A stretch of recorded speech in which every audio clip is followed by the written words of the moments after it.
Boa tarde a todos, a todas. Antônio e Adriana já entraram. Nossa Senhora, parece que estava esperando, Antônio e Adriana. Vocês estavam aí já de butuca esperando para entrar, né? O motivo da gente fazer sempre no mesmo horário é esse, né? Que as pessoas já programam um dia, né? Aliás, programar uma conduta é algo muito importante na nossa vida, né? Marcelo Zambrano também já entrou. Marcelo e Celinha, provavelmente, né? Como eu estava falando, ter uma rotina é importante. Fernando entrou também. Porque como a gente está em casa, a gente fica com uma tendência a ficar meio sem rotina, né? Então eu falo para as pessoas, estabelece uma rotina, uma hora que acorde, uma hora para tomar um café, fazer suas orações. Se você estiver estudando, uma hora de estudar, uma hora de trabalhar, uma hora de ver televisão, ou Netflix, YouTube, faça uma rotina. A rotina ajuda a gente a ficar mais dentro assim, das coisas, né? Da gente se sentir mais tranquilo com as coisas que a gente está fazendo, né? Pode parecer besteira, mas a rotina é importante nesse momento, né? Nós estamos na primeira parte do nosso live, a hora que eu espero o povo chegar, né? Que na falta de nome melhor eu resolvi chamar de um momento de acolhimento, né? As pessoas vão chegando, a gente vai participando, depois eu vou ler a leitura de hoje, fazer uma reflexão sobre a leitura de hoje, depois uma atualização. A atualização é muito importante, né? E depois um momento onde temos a participação e a bênção, né? Lembrando a todo mundo, espero que já tenham olhado aí seu raminho, né? O meu acho que vai ser um ramo de samambaia. Acho que a planta mais razoável que eu tenho em casa assim, para tirar um ramo vai ser uma samambaia. Então meu ramo deve ser de samambaia. Aí às 8h40 eu entro no ar, a gente dá a bênção, né? Carla Paulo. A gente dá a bênção, né? Flávio, para todo mundo ter o seu raminho bento, né? Lembrando que a CNBB está pedindo que a gente coloque os ramos visíveis, né? Acho que é importante a gente estar junto com a igreja, né? A tradição da igreja sempre foi a gente fazer uma procissão de ramos. Como a gente não pode fazer uma procissão de ramos, porque a gente ia ter que quebrar o isolamento e fazer uma aglomeração, né? Vamos então pelo menos manifestar, né, a nossa fé, né? Quem puder pôr na porta, se a porta der para a rua, põe. Se não der para a rua, porta, põe na sacada. Se não der na sacada, põe na janela, né? Tá travando? Vamos ver como é que fica. Vou mexer aqui um pouquinho, né? Deixa eu ver como é que fica aqui, tá? Vamos ver se melhora. A internet às vezes não coopera muito comigo nesse negócio de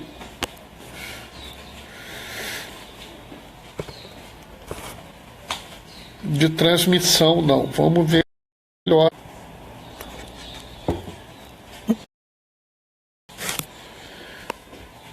Voltou? Acho que voltou. Vamos ver se melhorou agora, né, pessoal? Luke entrou, Ivonildo entrou. Entrou mais alguém, Rei Menezes. Será que é o Reinaldo? Acho que é o Reinaldo. Ivanildo, Luke, Reinaldo, sejam bem-vindos. Me digam se está travando, se parou de travar, como é que está aí. É o Reinaldo mesmo, tudo bem? Que bom que você está aqui, Reinaldo. Reinaldo é um grande amigo nosso aí das caminhadas, das lutas pelo povo de rua, né? Luke já disse normal, Ivanildo está normal, aqui está muito bom. Pelo jeito eu mexi aqui, melhorou um pouco, né? Como eu falo, todo mundo sabe, isso aqui está tudo improvisado, né? Então já viu, né? Bom, vamos começar agora lendo o Evangelho, né? Nós estamos na reta final, amanhã começa a Semana Santa, então esse Evangelho é o Evangelho de João, né? Meio que já preparando para o grande momento da Semana Santa que começa amanhã, né?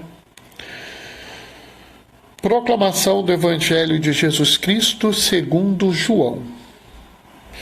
Naquele tempo, muitos judeus que tinham ido à casa de Maria e viram o que Jesus fizera, creram nele. Alguns, porém, foram ter com os fariseus e contaram o que Jesus tinha feito. Então os sumos sacerdotes e os fariseus reuniram o conselho e disseram: O que fazeremos? O que faremos? Esse homem realiza muitos sinais. Se deixarmos que ele continue assim, todos vão acreditar nele. E virão os romanos e destruirão o nosso lugar santo e a nossa nação. Um deles, chamado Caifás, sumo sacerdote em função naquele ano, disse: Vós não entendeis nada. Não percebeis que é melhor um só homem morrer pelo povo do que perecer a nação inteira? Caifás não falou isso por si mesmo. Sendo sumo sacerdote em função naquele ano, profetizou que Jesus iria morrer pela nação. E não só pela nação, mas também para reunir os filhos de Deus dispersos. A partir desse dia, as autoridades judaicas tomaram a decisão de matar Jesus. Por isso, Jesus não andava mais em público no meio dos judeus. Retirou-se para uma região perto do deserto, para uma cidade chamada Efraim. Ali permaneceu com seus discípulos. A Páscoa dos judeus estava próxima. Muita gente do campo tinha subido a Jerusalém para se purificar antes da Páscoa. Procuravam Jesus e, ao reunirem-se no templo, comentavam entre si: O que vos parece? Será que ele não vem para a festa? Palavra da salvação. Esse momento é um momento difícil da gente ler, né? Eu acho que é uma das passagens mais difíceis de serem lidas, né? Talvez só mais difícil seja a passagem de amanhã, quando a gente lê a própria paixão do Senhor, né? Por que ela é difícil? Porque a gente vê aqui claramente o desejo de matar alguém, né? E uma coisa é você desejar matar alguém por uma situação anormal, né? Alguém, sei lá, está atacando seu pai, a sua irmã, a sua esposa, ou até você mesmo, e você só pode se defender matando essa pessoa. Isso é uma coisa. Mas não é o que nós estamos vendo aqui. O que nós estamos vendo aqui é algo muito diferente. O que nós estamos vendo aqui é você decidir matar uma pessoa por uma questão absolutamente sem sentido, né? Cristo, depois de ter ressuscitado Lázaro, esse é o momento que nós estamos discutindo aqui, todos os outros sinais, observem, João não fala em milagre, João fala em sinal. Os feitos de Cristo, esses feitos de andar sobre a água, de curar os doentes, purificar os leprosos, ressuscitar os mortos, João faz questão de dizer que é um sinal. Ou seja, é sinal da divindade de Cristo. É algo manifesto àquelas pessoas, porque aquelas pessoas eram novas na fé, ainda tinham que aprender, entender que Cristo era Deus. Oi, Cadu. Que Cristo era Deus. Então, como elas precisavam ver que Cristo era Deus, que Jesus era o Filho de Deus, era Deus encarnado homem, havia sinais. Por que que isso é importante? Porque existem algumas pessoas que têm uma fé baseada em milagre. Tem que ter milagre, tem que ter milagre. Tudo é milagre. Milagre, milagre, milagre, milagre. Não, Cadu, você sempre chega na hora certa, né? Principalmente se a Melzinha estiver aí por perto. Esse negócio de milagre era necessário naquela época. Não é necessário hoje em dia. Hoje em dia nós já sabemos que Cristo é o próprio Deus encarnado. Que Jesus, Filho de Deus, veio ao mundo para nos salvar. A gente não precisa mais de nenhum sinal. Mas o povo daquela época precisava de sinais. Natanael e a Júlia entraram. Eles precisavam de sinais. E aí os sinais surgiram. E aí vocês veem como algumas coisas são complicadas. Não havia um motivo religioso para se contrapor a Jesus. Não havia por que você dizer que Jesus era perigoso porque ele exercia sinais. Não havia por que a gente dizer que ele era perigoso porque ele estava levando pessoas para Deus. E, Júlia, vamos ver se melhora. Se não melhorar, pelo menos vai ficar no YouTube. Depois eu passo para você no YouTube, tá? Diácono Marcos Gaioso entrou. Muito bom. Então, como eu estava falando, Gaioso, não havia um motivo religioso para condenarem a Cristo. Não havia um motivo religioso para dizer: Jesus está fazendo coisas muito boas, então nós vamos condená-lo. Jesus está levando as pessoas para perto de Deus, então ele é um perigo. Não havia isso. Não faz nenhum sentido para um líder religioso se preocupar com o crescimento de Cristo por um motivo religioso, porque em momento algum ele fala contra a fé judaica. O motivo é político. O motivo é que eles tinham medo que, se Jesus crescesse muito, os romanos poderiam agir. Porque, na verdade, os romanos dominavam aquele lugar e dominavam dentro de uma coisa chamada Pax Romana. Pax Romana é o seguinte: se não tiver confusão e o din-din dos impostos estiverem chegando, tá tudo certo, vocês fazem o que vocês quiserem aí. Agora, se começar a dar confusão na minha área, ou vocês não recolherem os meus impostos, eu vou aí com a legião e passo a régua. Era assim que o Império Romano funcionava. E aqui nós temos um problema, que é um cálculo perverso, né? O cálculo de pessoas que não pode ser o cálculo de quem é católico. Não pode. Não pode existir um cálculo assim: é melhor morrer 1, morrer 10 ou morrer 100. Não. Não é melhor morte nenhuma. A única quantidade de morte que um católico pode aceitar é 0. 0 mesmo. Não pode. A gente não pode considerar uma morte aceitável. Nós, católicos, somos comprometidos com a vida. E qualquer vida é importante. Não existe uma vida mais importante que a outra.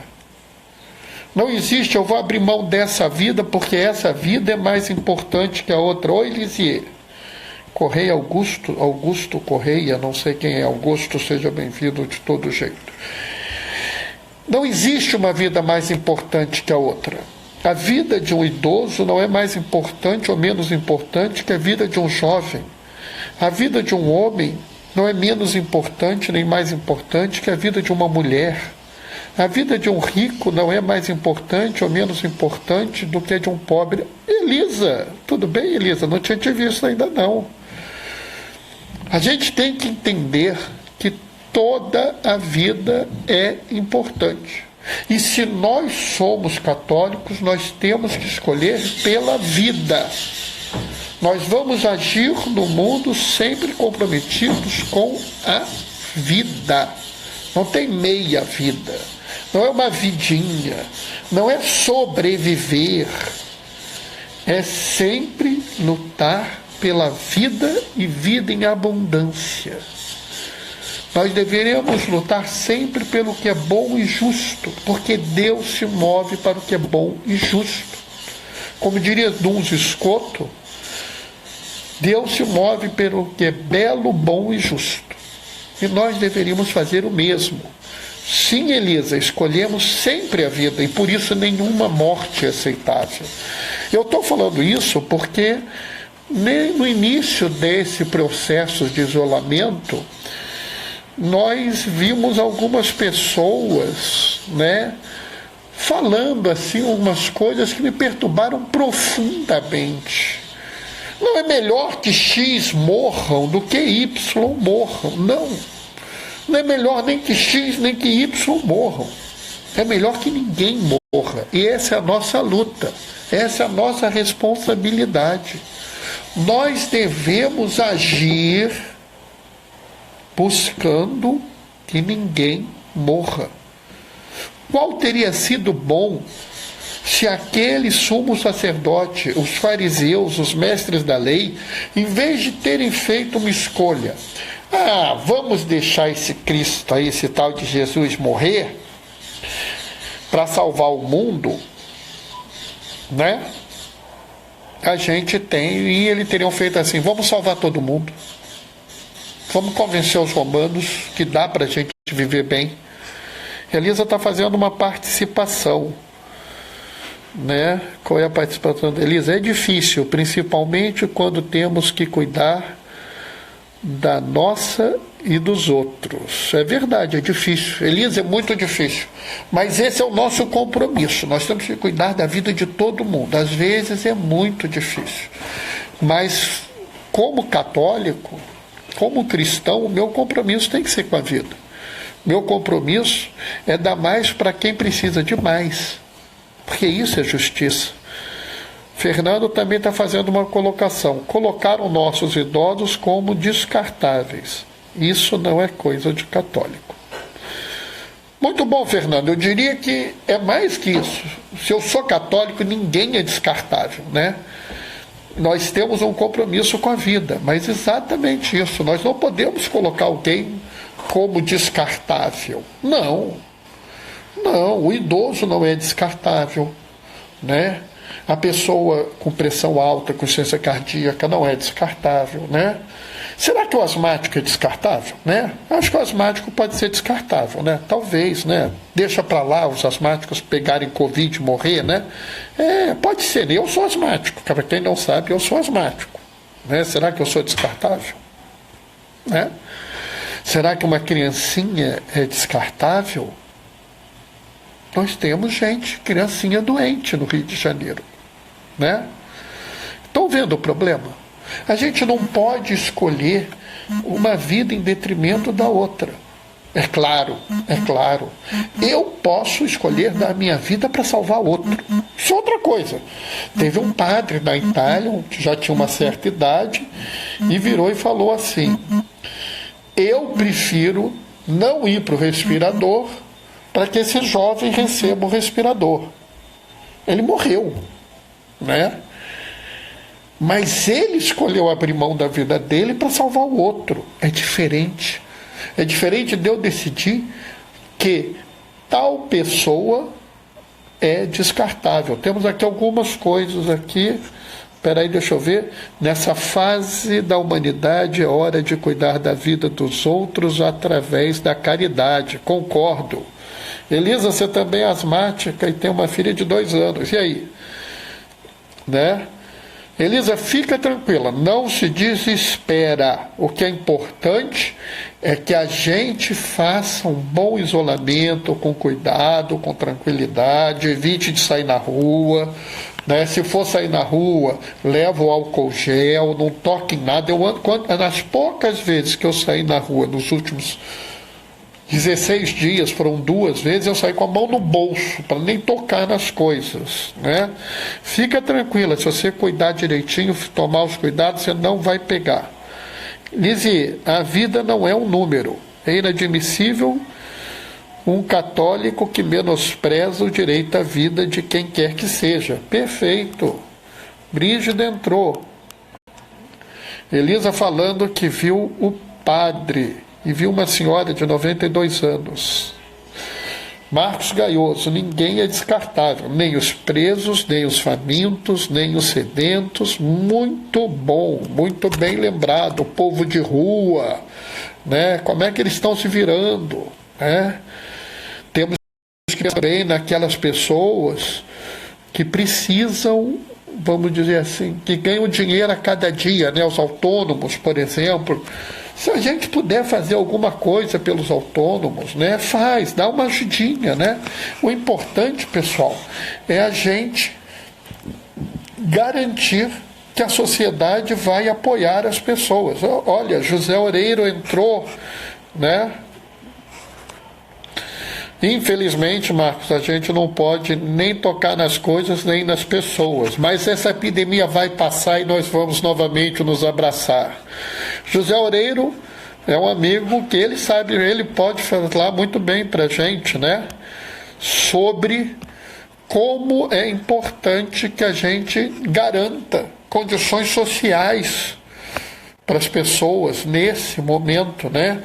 Até garantir uma renda mínima para as pessoas nesse momento é importante para a gente manter esse país inteiro. Eu tenho certeza que se o José Oreiro entrar aí e quiser participar, ele vai mostrar que é importantíssimo isso, né? Isso ajuda a manter a economia, né? Carla, comprem o que puder comprar com os autônomos. Eu tenho feito isso, ó. Carla, eu faço o máximo possível para comprar com os autônomos para ajudar eles. Né? José Oreiro está lembrando que foi aprovado no Congresso Nacional. E Gaioso concorda comigo, que isso vai passar, né? Nós temos que escolher como vai passar, Gaioso. Se a gente vai passar por esse problema, como católicos, ou como outra coisa. Passar como católico é comprometido com a vida, comprometido com aqueles mais frágeis, com aqueles que precisam da gente, preocupado com quem tem fome, com quem tem sede, com quem está morando na rua, preocupado com nossos irmãos das comunidades, que tem um monte de gente amontoado numa casa, às vezes, com 1 ou 2 cômodos ou 3 cômodos, nas ruas apertadas. Tem comunidade que está sem água. Nós temos que passar por essa crise afirmando que todas essas pessoas são importantes, que nós não podemos perder vida nenhuma, que as mortes que ocorram sejam as mortes que nós não podíamos evitar, que toda e qualquer morte que ocorra seja uma morte que não haveria nenhuma forma de evitar, que não tenha sido por nossa negligência nem por nossa omissão, que nós tenhamos brigados para que essas pessoas tenham vida e tenham vida em plenitude. E por falar nisso, eu preciso me manifestar sobre um assunto que me perturbou profundamente. Algumas pessoas de anteontem, ontem e hoje, principalmente ontem e hoje, estão me fazendo uma pergunta se um católico pode jejuar no domingo. É interessante, eu quero chamar a atenção para vocês aqui do seguinte. Jesus estava jurado de morte, estavam perseguindo Jesus. Só que as pessoas foram para Jerusalém por ocasião da Páscoa e tinham certeza que veriam Jesus lá. Por que eles tinham certeza que veriam Jesus lá? Porque a tradição da época era a tradição que todos iam para Jerusalém. Todos que podiam ir. Então eles acreditavam que Jesus estaria lá. Na Sagrada Escritura, os fariseus perguntam a Jesus: seus discípulos não fazem jejum no sábado? E ele responde: quando os amigos estão com os noivos, é festa, não faz sentido o jejum. Haverá momentos em que o noivo não estará com eles e eles farão jejum. Do Catecismo da Igreja Católica, o Código de Direito Canônico, documento Deis Domini de São João Paulo II, a patrística da Igreja, tudo isso fala sobre a sacralidade do domingo. O domingo é dia de nós nos dedicarmos a Deus, é o momento que nós estamos com Deus. Não é momento de sofrimento, não é momento de tristeza, não é momento de angústia, é momento de alegria, porque nós celebramos o dia que o Senhor fez para nós, o dia onde nós celebramos a ressurreição. Por isso a tradição, a patrística, o ensinamento, o magistério nos falam que não fazemos jejum no domingo. Então, pessoal, não está na hora da gente inventar moda, né? Não se faz jejum no domingo, tá? Se a gente quer realmente vencer essa doença, vamos vencer usando a graça atual que Deus nos deu. Graça atual é um princípio que está descrito no Catecismo. A graça atual é que Deus nos dá os meios necessários para vencer os problemas, as dificuldades da vida. Oreiro, domingo é dias domini, dia de festa é para comemorar, exatamente. Qual é a graça atual que nós temos para vencer essa epidemia? É a medicina, é a química, é a física, é a dedicação de cada um de nós por cada irmão que nós encontrarmos no caminho. Mesmo estando em casa, nós encontramos irmãos no caminho, porque nós vamos precisar pedir uma comida, vamos precisar pedir um remédio, né? Então vamos sempre nos encontrar com as pessoas de forma a proteger a todos. Vamos usar os conhecimentos científicos que nos foram dados pela nossa inteligência, dom de Deus, para vencer essa epidemia. Não vamos cair em motivos artificiais ou trazer questões políticas como fizeram esses fariseus e esses sumos sacerdotes para a nossa vida. Nossa vida de fé é vida de fé. Na vida de fé, nós seguimos como bons católicos. O Oreiro fez uma observação: vou comer um churrasco e tomar um bom vinho. Eu acho que comer um churrasco é bom, mas aqui em casa não dá para fazer churrasco no apartamento, entendeu? Se eu fizer churrasco, acho que eu ponho fogo na casa, entendeu? Não acho, mas volto a insistir. Vamos seguir no mundo, mudando o mundo para que todos tenham vida. Amém? Se alguém quiser fazer alguma participação agora, pode fazer. Entra, se quiser pode até pedir para entrar ao vivo, pode pedir, não tem problema. Porém, não achou que é uma piada, né? Alguém entrou, Andrezinho, né? Entrou no finalzinho, André.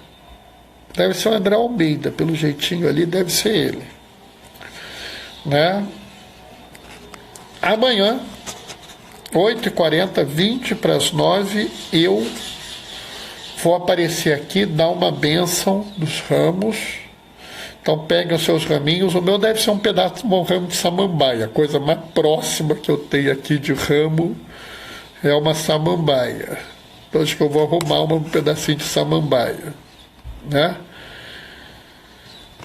Espera aí que eu vou fazer a chamada para você, Oreiro.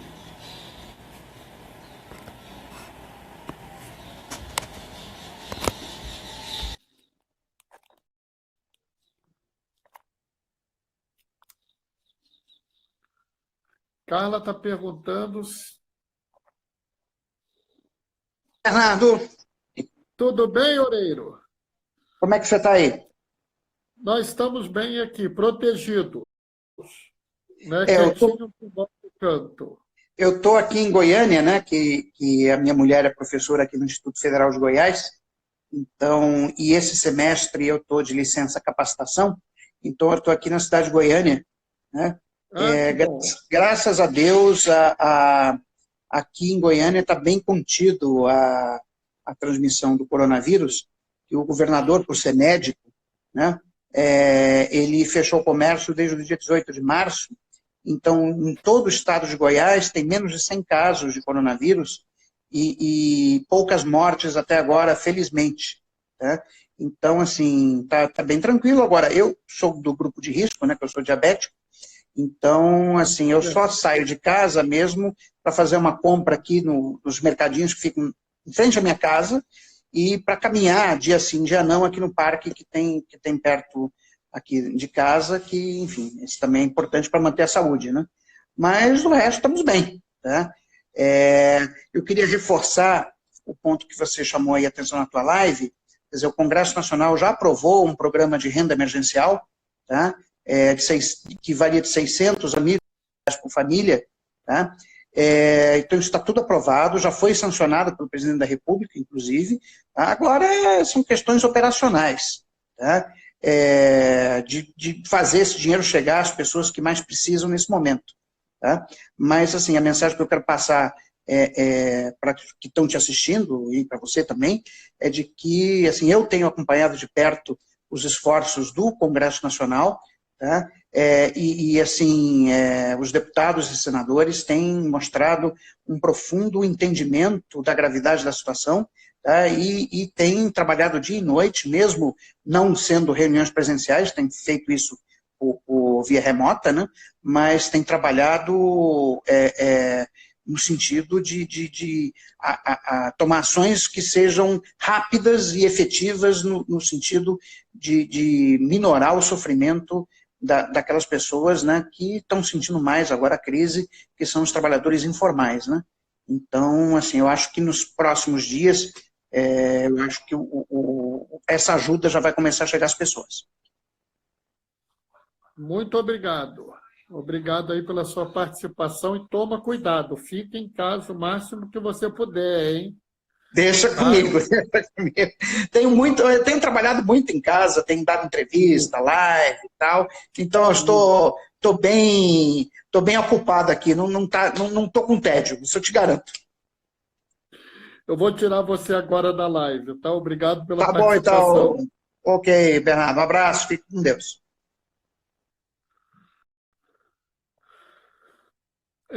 Pouco antes do Oreiro entrar, acho que foi a Carla que perguntou se eu acreditava que até o meio do ano isso passa. Eu acho que até o meio do ano isso passa sim, Carla.